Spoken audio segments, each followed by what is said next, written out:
রাজনৈতিক দলগুলোর সাথে আলোচনা করে অন্তর্বর্তী সরকার নির্বাচনের তারিখ ঘোষণা করবে বলে আশা বিএনপির চেয়ারপারসনের উপদেষ্টা জয়নুল আবেদিন ফারুকের। ডক্টর ইউনূস অন্তর্বর্তী সরকারকে ব্যর্থ করার ষড়যন্ত্র সফল হতে দেওয়া হবে না বলে জানান তিনি। অন্যদিকে বিএনপির সিনিয়র যুগ্ম মহাসচিব রুহুল কবির রিজভী বলেছেন, হাসিনা সরকারের তৈরি পরনির্ভরশীল বাংলাদেশ আর থাকবে না। কামরুজ্জামান রাজীবের রিপোর্ট। জাতীয় প্রেস ক্লাবের সামনে অবস্থান কর্মসূচিতে অংশ নেন বিএনপি চেয়ারপারসনের উপদেষ্টা জয়নুল আবেদিন ফারুক। তিনি অভিযোগ করেন, যারা শতমায়ের বুক খালি করেছে সেই আওয়ামী দোসররা ইউনূস সরকারকে অস্থিতিশীল করার চক্রান্ত করছে। আবু সাইদের রক্ত বৃথা যাবে না উল্লেখ করে তিনি বলেন, বাংলাদেশের মাটিতে আওয়ামী লীগের ঠাঁই হবে না।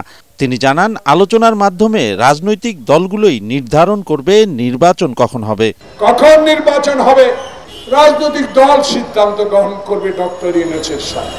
আমাদের নেতা বলেছে, বাংলাদেশে এমন একটি নির্বাচনের মাধ্যমে আমি বাংলাদেশের বিএনপিকে ক্ষমতায় নিতে চাই, যেই নির্বাচন দিনে হবে, যেই নির্বাচনে মৃত ব্যক্তি ভোট দেবে না, যেই নির্বাচন কমিশন হাসিনার কথায় নির্বাচন করেছে, এমন নির্বাচন কমিশন যেন বাংলাদেশে আর কোনোদিন না আসে।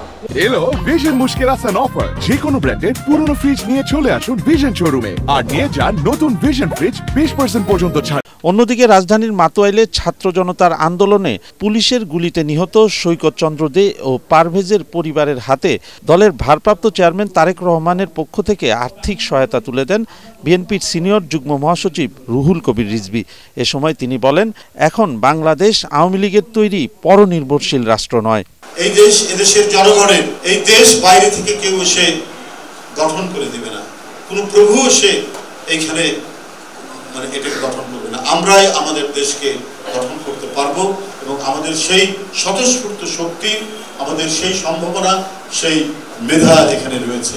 শেখ হাসিনা যেমন পরমুখাপেক্ষী করতে চেয়েছেন, সেই পরমুখাপেক্ষী চায় না। আমরা শহীদ জিয়া এবং দেশনেত্রী বেগম খালেদা জিয়া যে আত্মনির্ভরশীল জাতি, অপরাধমুক্ত দেশ গড়ে প্রকৃত গণতন্ত্রের দিকে বাংলাদেশকে নিয়ে যাওয়াই মূল লক্ষ্য বলে জানান বিএনপি নেতারা। কামরুজ্জামান রাজীব, এটিএন বাংলা, ঢাকা।